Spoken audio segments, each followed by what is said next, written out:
You can't always predict when you're going to need a helping hand, but there's at least one thing you can count on. If there's a disaster, if there is someone who needs some help, they're going to be there to lend a hand. The Red Cross and a dedicated team of volunteers and donors who show up when times are tough. But this hardworking group is not alone, as we recognize some inspiring individuals and say thank you for their truly amazing acts of service.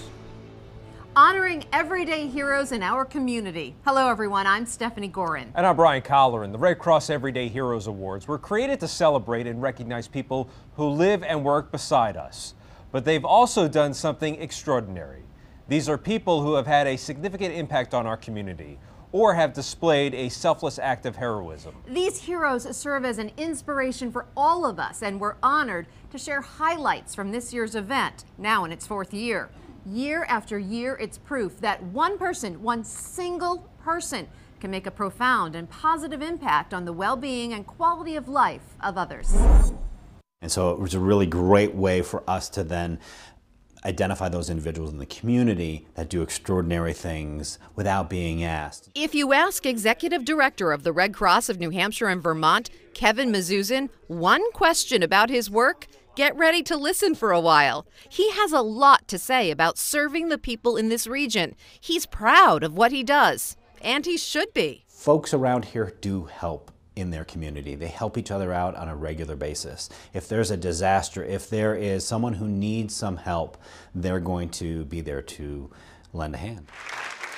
4 years ago, the local Red Cross chapter started recognizing those people who lend a hand, who run toward dangerous situations to save lives, who, even though they may be young and don't know exactly what to do, jump into action to help a friend in need. So it really allows us for the opportunity to share those wonderful things that people have done, those unsung heroes. You know, something that we don't say enough every day is thank you. And this is an opportunity for us as a community to come together and really say thank you to those individuals that have gone above and beyond. The Red Cross goes above and beyond as well. Need proof? Let's look at the numbers. Just last year, the New Hampshire-Vermont chapter sent 70 local people to help after a horrible hurricane season. On average, the organization assists a local family every 17 hours. Every day, the Red Cross trained almost 90 people in first aid, CPR, and water safety skills. Added up, and that's 31,865 people last year alone. Every 11 hours, the group helped a military family with communications. And then there's the blood. Every little bit helps. There are 40 hospitals that depend on Red Cross blood collections in the 2 states. Last year, more than 65,000 donors gave 91,000 units of blood. The donations saving countless lives. And the Home Fire campaign helped install nearly 3,000 smoke alarms in homes in the region. So yes, the man in charge, Kevin Mazuzin, has every right to be proud. He knows for sure there will be more heroes to honor in the future. There will always be people out there that we can identify and recognize for their great work. As you can see, the Red Cross touches every corner of the state. Volunteers and donors support our communities, neighbors, friends. And the ceremony is a chance to say thank you to the hardworking people who come through when we need them the most. Let's take you to the event now, starting with some very special guests. You know, I talked about a story. I'm a bit of a pack rat. My wife says I'm a hoarder.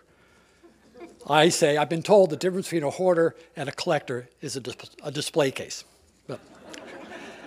But I keep a little bit of everything. So knowing I was going to speak to the Red Cross, I went down to the cellar and grabbed an old scrapbook. When I was in the military, I got sent to Vietnam. I landed in Vietnam Christmas Eve, 1971, coming from Vermont in December. Woke up Christmas Day, covered with my body looked like a mountain range of mosquito bites. And in that time during the war, you didn't go over as units, you went over as individuals, and they sent you to your individual units. So I didn't know anybody. Well, that day, there were packages and greeting cards for soldiers. And I kept that in my scrapbook from 1971 from the American Red Cross, from Iowa, Nebraska, and Missouri. So a guy who's in a whole new part of the world all by himself, that meant a lot. And that's the type of work that the American Red Cross still does today. I've always been in awe of those who drop whatever they're doing to go to help those who are impacted by a horrific event. That's what you, as Red Cross volunteers, do. When you're confronted by a situation, however inconvenient or challenging it may be, you just go ahead and do it. You put others before yourselves and help those in need. That's why it's my pleasure to be here again tonight to honor Vermonters who showed this strong resolve and willingness to help others, as so many of our Red Cross, American Red Cross volunteers do every single day. And remember, supporting our local communities isn't the job of a single organization, so I'd like to thank all the heroes who made a difference in their communities by donating blood or platelets, volunteering to help those impacted by a disaster, taking a first aid or CPR class to help in an emergency, and providing comfort to a member of the military, a veteran, or their family. So on behalf of the citizens of the state of Vermont, I'd like to congratulate all those who carried out the important work of the American Red Cross and all of you who have supported their work with literal blood, sweat, and tears. Let's meet the heroes now. First up, Gerald Hornung from Shelburne. Gerald, who goes by Jed, has been volunteering for the American Red Cross for more than 70 years. His tireless work began at an early age. NBC5's Renee Wunderlich has his story. My name is Gerald Hornung, but I use the nickname Jed. Jed has been a Red Cross volunteer for 70 years. I was the national president of the American Junior Red Cross, which in those days was a very patriotic organization just after World War II. Hornung started in high school when he led a group of young volunteers from 17 different states, traveling across the country, speaking about how to help others through the Red Cross. I became a very fine speaker in my youth and won lots of contests. I became a state champion debater and a national champion orator and extemporaneous speaker. And it's the way he speaks that Red Cross staff say still captures attention. He has just sort of an air of a gentleman about him, which is not something you see very often anymore. He's extremely well-spoken. He is incredibly kind and polite. He's kept detailed records of where he went speaking for the Red Cross. And while the organization has changed over the years, Jed shows that some things stand the test of time. The Red Cross is all about compassion and action, and Jed is really just an embodiment of that. And I'm hopeful that even our effort in the youth organization would inspire others to be leaders, give blood to the Red Cross, to be of service, and seek to be in a position to make the world a better, peaceful place. His decades of dedication earned Gerald Hornung, Jed, the title of Red Cross Everyday Hero. In Shelburne, Renee Wunderlich, NBC5 News. Jed lives in Vermont with his wife, Ginny, and continues to support and advocate for the American Red Cross. Our second hero is Ilka Pritchard of Burlington. In 2014, Ilka Pritchard volunteered for an event called the Spectrum Sleep Out, a fundraiser for Spectrum Youth and Family Services. Since then, she's become one of Spectrum's most dedicated volunteers. NBC5's Tom Garris introduces us to her. So she's somebody who, it's way more than just fundraising. You know what I mean? Her heart is wholly into helping these kids. Ilka Pritchard is one of those people who go above and beyond to help others, taking up a cause and running with it. That's what the head of Spectrum Youth and Family Services, Mark Redmond, says about her. Just a really good, kind person who cares about others. She really is. For the past 4 years, Ilka's been taking part in Spectrum's Sleep Out. This year, she was one of the more than 100 people braving the pouring rain to sleep outside, showing they stand with homeless youth in Vermont. But if you think about people whose life is that, they don't know necessarily where they're going to be finding shelter or sleeping from night to night. And this year she was one of the top fundraisers, bringing in $2,075 of nearly $300,000 raised. Ilka has immersed herself in volunteer work ever since she was an undergrad at UVM. This picture shows her and a group of friends building homes on an alternative spring break. She says it comes from her past. I've really had to count on community for myself, and I think that's what makes giving back to it so easy.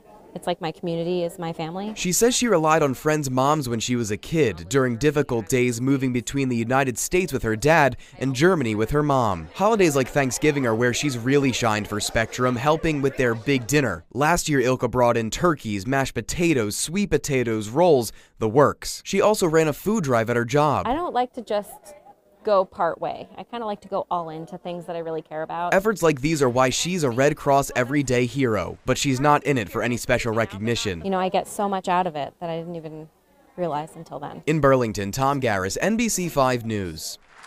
Ilka says she hopes young people feel the love and care that is put into her efforts and that it gives them hope, because hope is something money can't buy. Still ahead, a school campus dedicated to serving the community. But next, I ran up the side of the house, banging and slamming on the house and hollering. how one man's quick thinking saved others from a dire situation.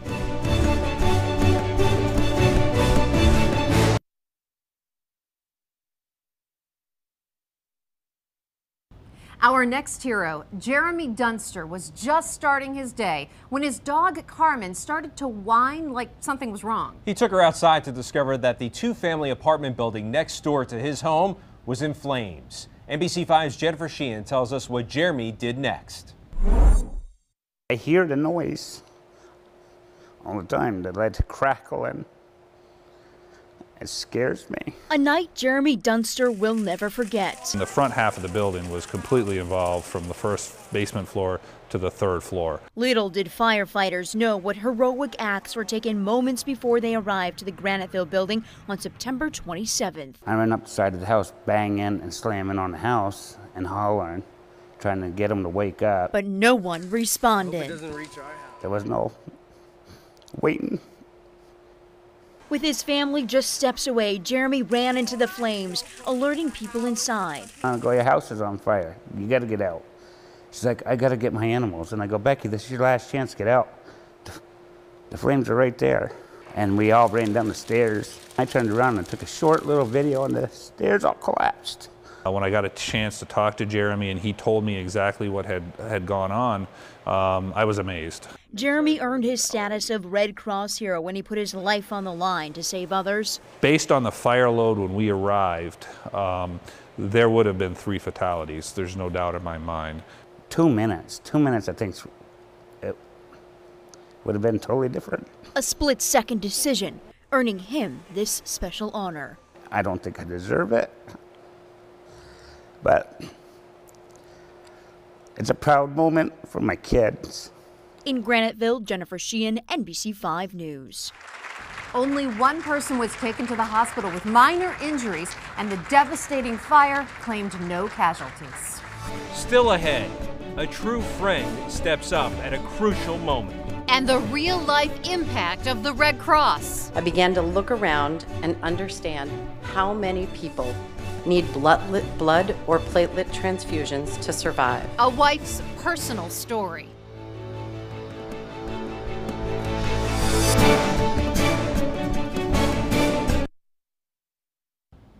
A school lunchtime turned into an emergency situation for our next hero, Cameron Green. NBC5's Tom Garris shows us how he jumped into action for a friend in a dire situation. At the end of the school day, after the bell rings and students pack up their bags, a pair of self-described best friends return to their old stomping grounds. She was like the nicest person. Cameron Green and Joe Anderson are high schoolers now, but it was at their elementary school that a disaster was avoided. I couldn't say anything because no air could get out. Outside at lunch, Joe started choking on his sandwich and tried to get it out himself. And then I realized I couldn't really do that. And then I went did this. I thought he was joking. And then he stood up and started shaking his arms. So then I kind of realized he was choking. Cameron acted fast, using the Heimlich maneuver to dislodge the deadly sandwich bite and save his friend's life. Cameron didn't have any formal training, but he told teachers that he'd look at this first aid poster every day just while waiting in the lunch line. That's the reason why Cameron is a Red Cross everyday hero. At the time, Assistant Principal Sarah Tetzlaff said the boys just shrugged it off. Do you realize what a great friend that you have? And he's like, yeah. No big deal, and Cameron was just really humble, thinking it wasn't a big deal. Maybe not a big deal then, But if you ask Joe now, it was a pretty big deal for me, obviously, and I'm really thankful for Cameron and the fact that he knew what to do, or kind of didn't know what to do but acted on it anyways. So I'll kind of always owe him for that. In Rutland, Tom Garris, NBC5 News. To sign up for CPR, first aid, AED, or babysitting courses, or learn about other Red Cross resources, we have a link to their website on the NBC5 mobile app.